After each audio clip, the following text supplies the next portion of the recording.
Hi అండి, అందరూ బాగున్నారనుకుంటున్నాను. So చాలామంది రివిజన్ టెస్ట్లు సెట్ బి సెట్ సి అడుగుతున్నారు. అది యాక్చువల్లీ నేను ఎందుకు కనెక్ట్ చేశానంటే అండి, అందరూ రివిజన్ టెస్ట్లు కండక్ట్ చేయరు, లేకపోతే వరకు వాళ్ళు ఓన్ పేపర్ పెట్టుకుంటారు. ఈ ప్రైవేట్ పబ్లికేషన్స్ అందరూ పెట్టుకోరు. ఒకవేళ పెట్టుకున్న సెట్ ఏ అయిపోయి ఉంటుంది. సో నా దగ్గర మాకు సెట్ ఏ అయిపోయింది కాబట్టి కొద్దిగా ఏమైనా ఉపయోగపడతాయి అన్న ఉద్దేశంతో మీకు అవి నేను పెడతాం జరిగింది. అంతే తప్ప మీరు ఈ పేపర్ చూసుకొని ఎగ్జామ్ రాయటం అనేది తప్పు. అసలు ఇట్స్ నాట్ ఫెయిర్ అది. ఎందుకంటే ఎగ్జామ్లానే రాయాలి. మనకి ముందుగానే పేపర్ తెలిసి అది చదువుకొని రాయడం అనేది టెస్ట్ కాదు కదా. ఇప్పుడంటే సరే ఓకే సర్వైవల్ అవుతాం ఎట్లా కొట్టారు, మరి బోర్డ్ ఎగ్జామ్కి అది తప్పు కాబట్టి. సో అయినా దగ్గర లేవు, సెట్ బి సెట్ సి లేవు అవి. సో నేను ఏదో సెట్ ఏ అయిపోయింది, అందరికీ ఒక శాంపుల్ పేపర్ లాగా ఒక ప్రాక్టీస్ పేపర్లో ఉపయోగపడుద్ది అన్న ఉద్దేశంతో అప్లోడ్ చేశాను తప్ప. So I don't think so అందరు ఎగ్జామ్స్ కండక్ట్ చేస్తున్నారు ఈ పేపర్లో అన్న విషయం నాకు తెలియదు అనమాట. So I don't have the papers అండి. ఒకవేళ అన్నీ మీకు ఆ ఎగ్జామ్స్ అయిపోయిన తర్వాత ఎవరైనా ఆ ఎగ్జామ్స్ పెట్టుకొని వాళ్ళు ఆ పేపర్ మీకు తెలియకపోతే, అంటే మీ స్కూల్లో ఆ పబ్లికేషన్స్ పేపరు మీకు గనక ఐడియా లేకపోతే వాళ్ళు మాత్రమే చూడండి, మీకు యూజ్ఫుల్ ఏదో ఒక శాంపుల్ పేపర్ లాగా ప్రాక్టీస్ చేసుకోవచ్చు. సో అలా చేయొద్దు, తప్పది అది. సో మీరు జస్ట్ కథలో చదువుకుంటూ వెళ్ళిపోండి, ఐఎమ్ షూర్ మీరు బాగా రాస్తారు, అందులో ఎటువంటి సందేహం లేదు. ఓకే, ఇక్కడికి వద్దాం. ఈరోజు నేను క్వాడ్రాటిక్ ఈక్వేషన్ ఫస్ట్ ఎక్సర్సైజ్లో ఒక ప్రాబ్లం డిస్కస్ చేస్తున్నాను. చాలామందికి క్వాడ్రాటిక్ ఈక్వేషన్స్ లేదు అనుకుంటున్నారండి, ఉన్నది.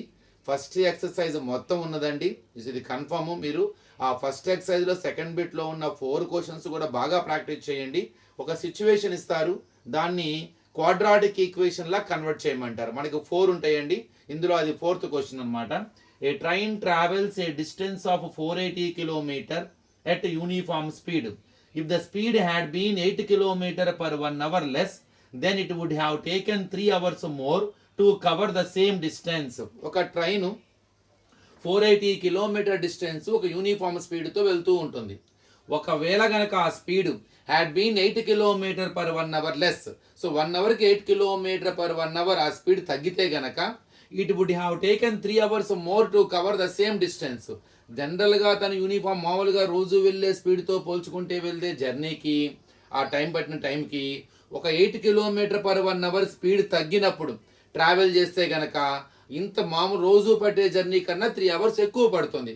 కామనే కదండి, అఫ్ కోర్స్. ఎందుకని, సో స్పీడ్ ఎప్పుడైతే తగ్గుతుందో సో జర్నీ చేసే టైం మనకి ఎక్కువ అవుతుంది, ఒక 3 అవర్స్ ఎక్కువ అవుతుంది. అయినా దాని యూనిఫామ్ స్పీడ్ ఎంత అని అడుగుతున్నాడండి. ఇది question. Just they will ask. ప్రస్తుతానికైతే దీన్ని సిచ్యువేషన్ గా రిప్రజెంట్ చేయడం, అంటే క్వాడ్రాటిక్ ఈక్వేషన్ గా రిప్రజెంట్ చేసే స్థాయిలో నేర్చుకోండి ప్రజెంట్. అక్కడ నుంచి స్ప్లిట్టింగ్ ద మిడిల్ టర్మ్ కానీ క్వాడ్రాటిక్ ఫార్ములా సహాయంతో మీరు సాల్వ్ చేయొచ్చు. So today I will explain how to convert the situation in the form of a quadratic equation. ఇక్కడ మనకి యూనిఫామ్ స్పీడ్ తెలియదు కదండి. Let uniform speed of the train, uniform speed of the train ఏమనుకుందాం, x kilometre per 1 hour. Speed ఎప్పుడు కూడా kilometre per 1 hour లో మనం measure చేస్తాం. ఎంత డిస్టెన్స్ అని ట్రావెల్ చేయాల్సింది, total distance to be travelled, total distance to be travelled is equal to 480 kilometres travel చేయాలి. ఇప్పుడు ఈ 480 కిలోమీటర్స్ని ఈ స్పీడ్తో కనుక మనం వెళ్తే మొత్తం 480 కిలోమీటర్ ట్రావెల్ చేయడానికి ఎంత టైం పడుతుందో ఆ టైం కనుక్కుందాం. First time taken to travel, time taken to travel 480 kilometre at the speed of, ఎంత స్పీడ్తో, at the speed of x kilometre per 1 hour. టైంకి ఫార్ములా ఏంటండి, distance by speed, distance by speed. ఎంత distance 480, ఎంత స్పీడ్తో వెళ్తుంది train, x kilometre per 1 hour. So time కాబట్టి hours. First equation. ఇప్పుడు నేను ఏం కనుక్కున్నానండి, time taken to travel 480 kilometre at the speed of x kilometre per 1 hour.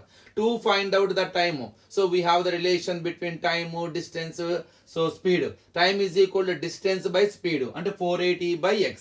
ఇప్పుడు ఆ స్పీడ్ తగ్గిందండి. Now speed is equal to రోజు వెళ్ళే speed x kilometre per 1 hour, కానీ ఒక పర్టికులర్ డే ఒక 8 కిలోమీటర్ పర్ 1 అవర్ తగ్గింది, అంటే x minus 8 kilometre per 1 hour.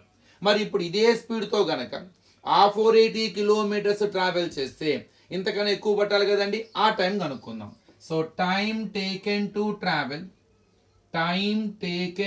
Travel same distance లో ఎలాంటి మార్పు లేదు, 480 kilometre at the speed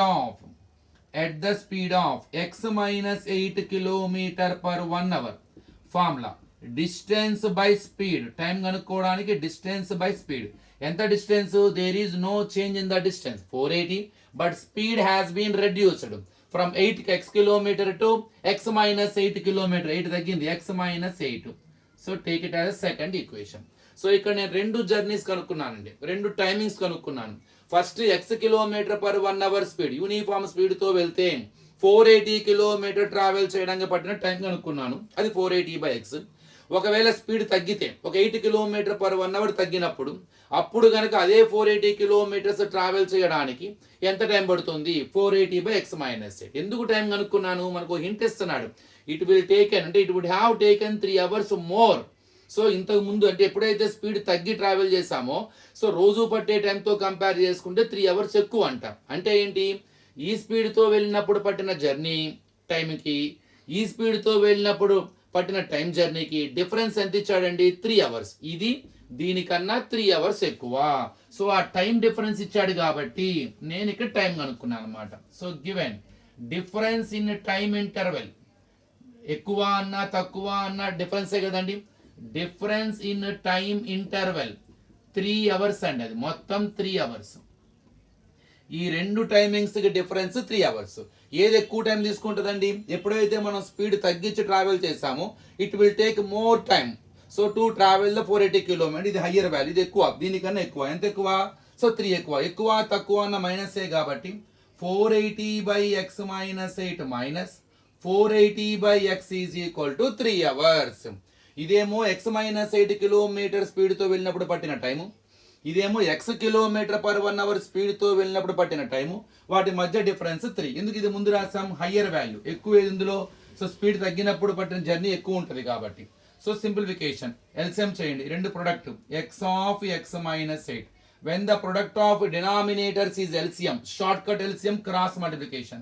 480 into x, 480x, 480 of x minus 8 is equal to 3. Now do multiply here. 480x minus 480 into x, 480x minus into minus plus 488s are 8 are 0, 8 0 0, 8 8s are 64, 8 4s 32 plus 6 3840 by x into x, x square, x into 8, 8x is equal to 3. Plus 480x minus 480x cancel. 480x minus 480x 0. What we have? 3840 by x square minus 8x is equal to 3. No denominator means 1. On both sides we have fractions. So simply again do cross multiplication. So 3 of x square minus 8x is equal to 3840. Into form 3 changes by form because of 3840 divisible by 3. X square minus 8x is equal to 3840 by 3. 3 1s are 3, 3 2s are 6, 24 ఉంటుంది, 3 8s are 0. So x square minus 8x is equal to 1280. X square minus 8x plus 1280 becomes minus 1280 equal to 0. After no term, after equal to no term means 0. Finally I got a quadratic equation. So you know how to solve it by using splitting the middle term method. You will get x. At beginning our assumption is uniform speed of the train is equal to x kilometer per 1 hour. So if you solve it, if you find out the value of x, we come to know that the uniform speed of the train. So చాలా important అయింది, ఒకసారి practice చేయండి, దీన్ని solve చేయడానికి కూడా try చేయండి. Thank you.